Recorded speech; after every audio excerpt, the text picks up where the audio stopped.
Hi, welcome to Belcanto 101, third episode. I'm sure you missed me. Maybe not. Really, Queen?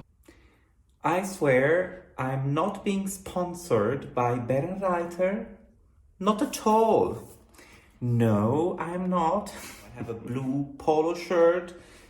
Writer, Klavierauszüge are blue. Das ist absolut schön. If the people at Writer are watching this, okay, I'm joking. Well, talking about blue, it's Corona times, so Belcanto must be disinfected. Okay, today we are going to talk about something that I usually have to do in lessons, and it is quite interesting and quite important how to study a recitativo secco. So today we're going to talk about recitativo secco around 1700, 1800. It really works the whole of the 18th century, and also middle Baroque, as in Alessandro Scarlatti. For earlier Baroque recitativo, recitar cantando, we need another set of tips and tricks and knowledge of the tactus and how it works. So that could be the topic of another episode if you want. Nobody watches these videos anyway, because I didn't bring a kitten or a puppy, but that's what it is. So I have a lovely recitativo for you by Alessandro Scarlatti. And don't we love Alessandro Scarlatti? He is fantastic. You will see the score on the screen. And you will see that this is a recitativo secco, dry, literally.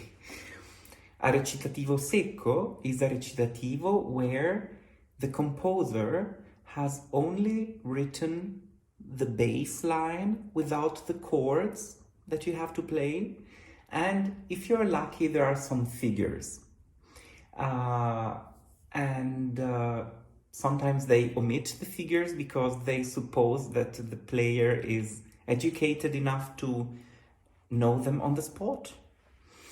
But yes, basically you have a bass line, which is the left hand on the harpsichord, or the violoncello or gamba line. And you have to play the chords and invent them by yourself. And then you have the voice on top. Now, if you sing in an opera or a cantata, and you have a recitativo with strings, violin, viola, or similar, then we talk about recitativo accompagnato, which requires some extra skills, as in where am I able to run freely, recite freely, and where do I have to be careful about the gesture of the maestro, if there is one, or maestro al cembalo, or maestro al primo violino. So that's another kind of recitativo. We can talk about that in yet another episode if you bear with me. Now, let's talk about the secco, pure secco. Now, you have this score, you receive this score, and they tell you tomorrow you have to sing it. Good. What do I do? Well, first of all, it's great if you're able to play very simple chords on the harpsichord. That would help to study. Otherwise, you will always need very good ear or a very good correpetitor to help you. But if you take the score as it is, you will see sentences and tied notes in the bass, and then from time to time chords change. So if I were to sing this as it is, like if I was a MIDI instrument on the computer, then you would have something like Bella clarivezzosa, pavento nel tuo ciglio, l'occulto strane, e vecco nel tuo bello. This is absolutely what you don't have to do, but you have to know first what the notes are. It's obvious that this is not the final product. And this is so because, you know, if you have an aria, you have a tempo, you have a melody, and sometimes a dance-like rhythm, especially in Baroque. So maybe you will recognize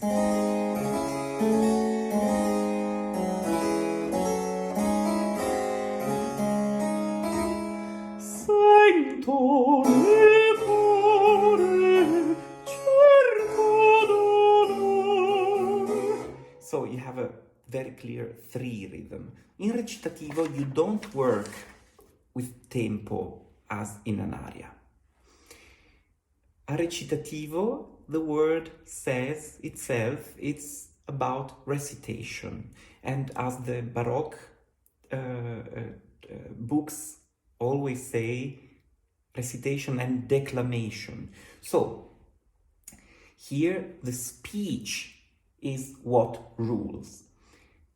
How do we use this when preparing the score? Well, now we know the notes.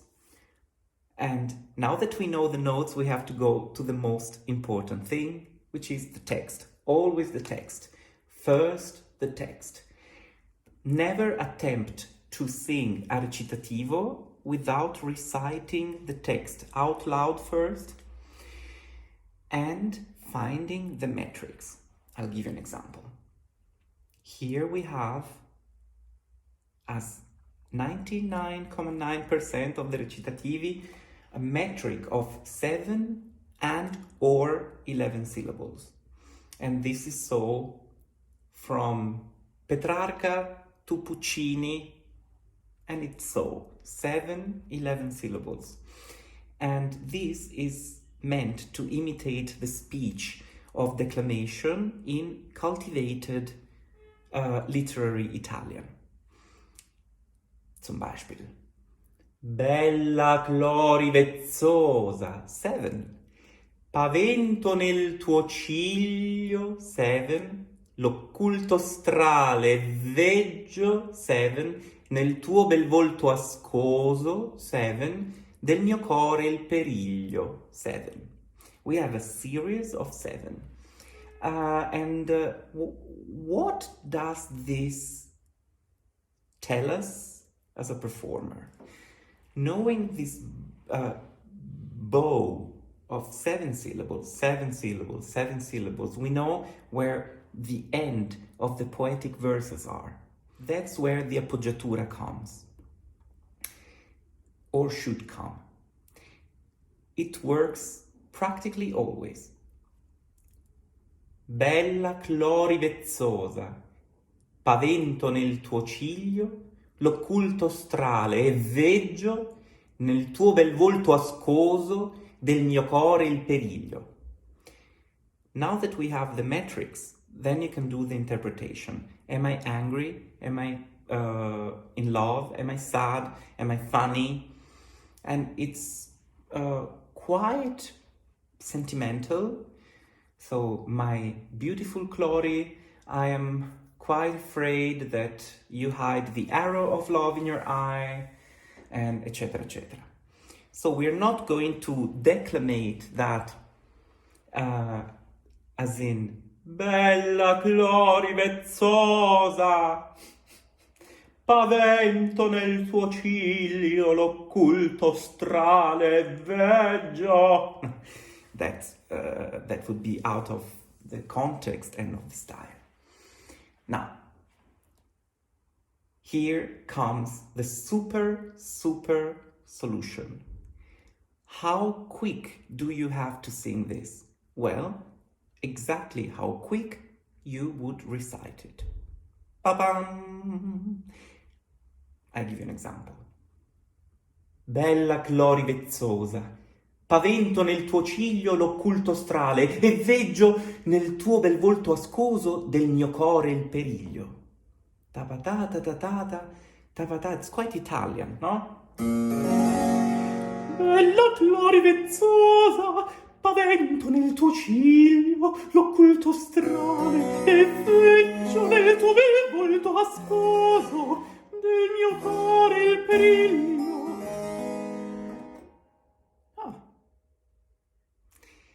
Palesar poi non oso quella pena che sento. Palesar poi non oso quella pena che sento, che ancor del mio tormento non son certo abbastanza. You see, I recite it and play the chord.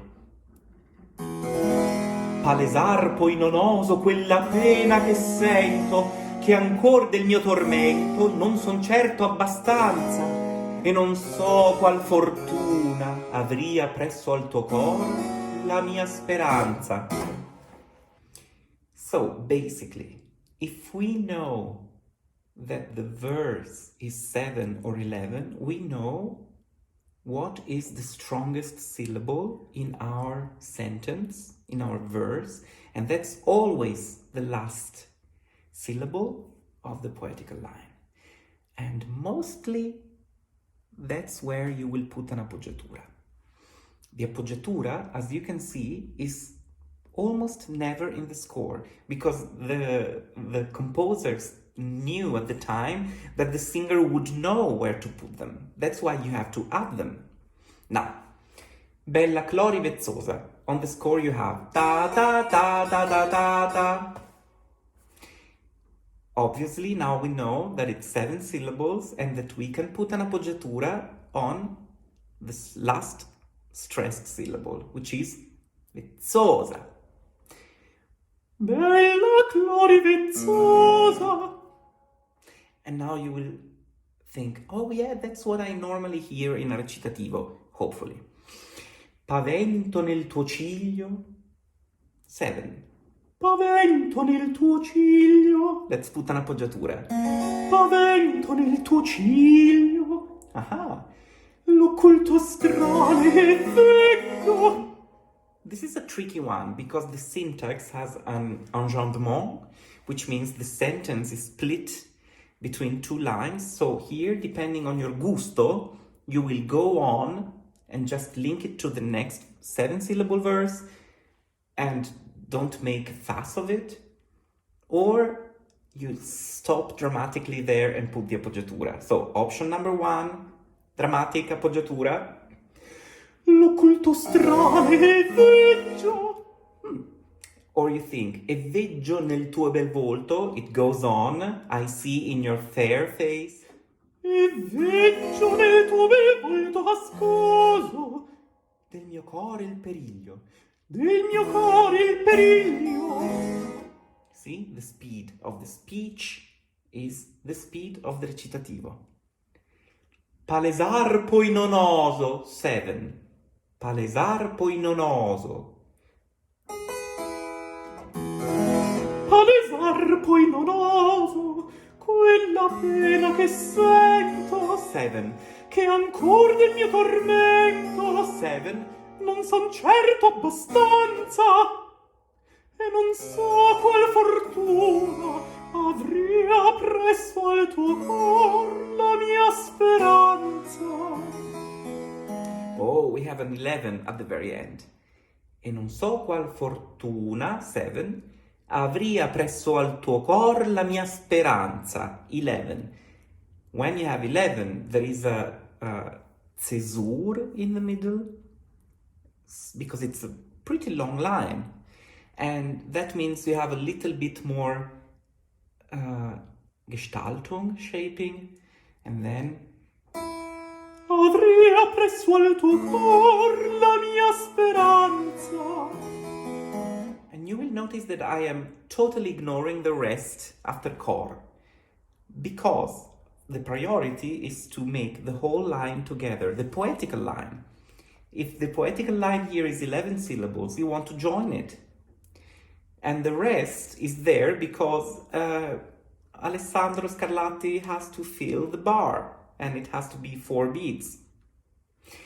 So it's just a convention. It would be absolutely nonsense. You don't say, and I would like a cup of coffee.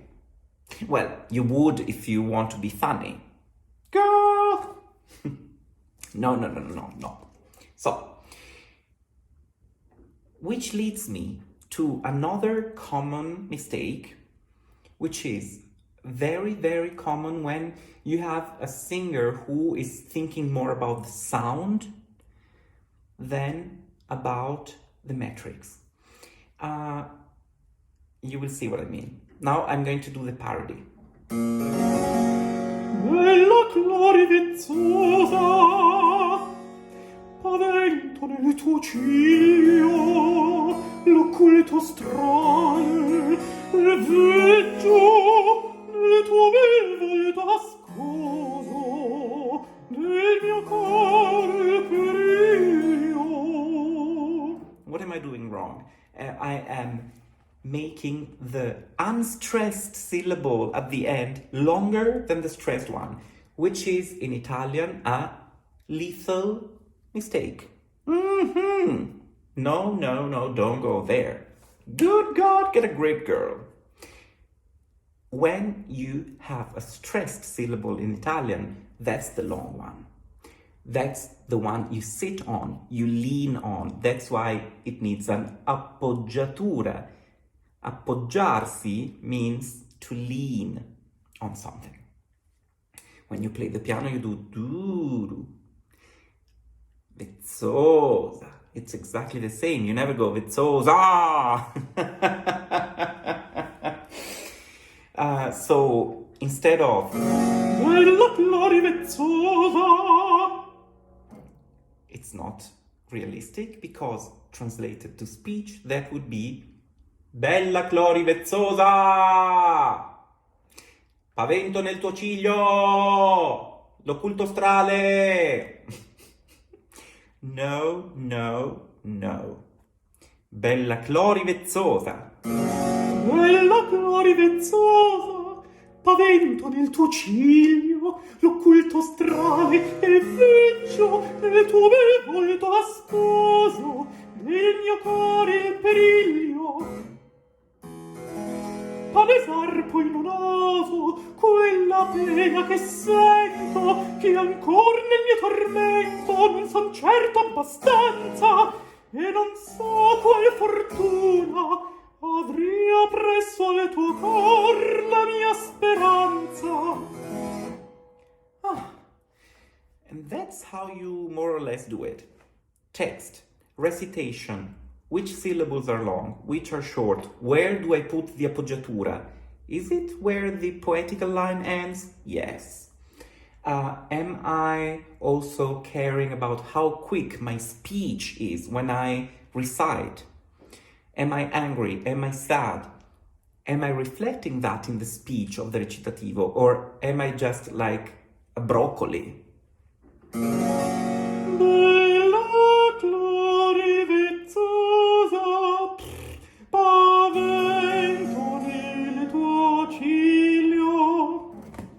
I have nothing against broccoli. Well, I don't like broccoli, but you know what I mean.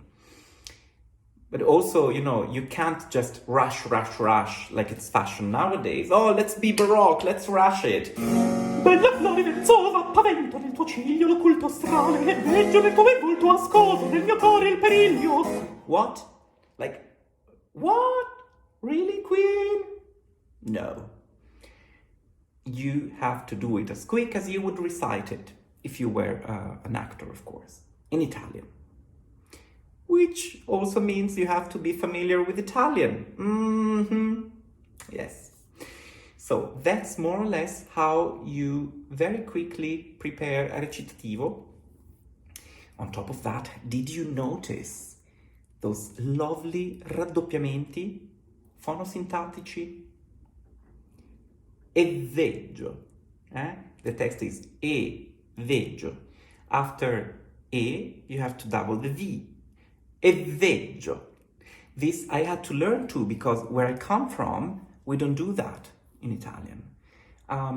You do it in Florentine, in Roman, and that's the literary Italian, the BBC Italian, the one you have to know for singing and stage, and in an ideal world for radio and television, although nowadays nobody cares anymore.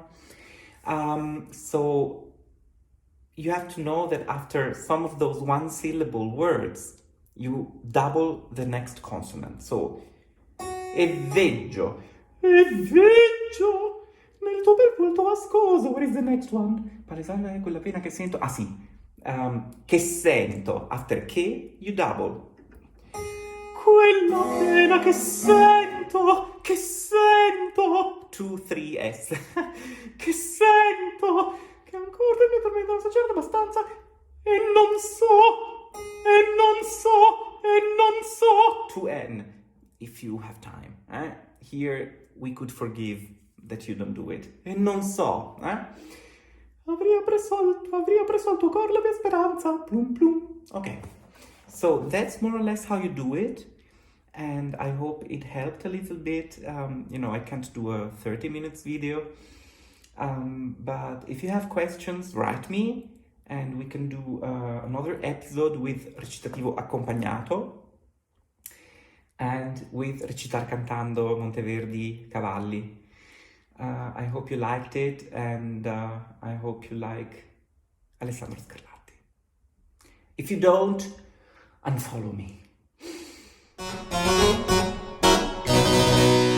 Really, Queen?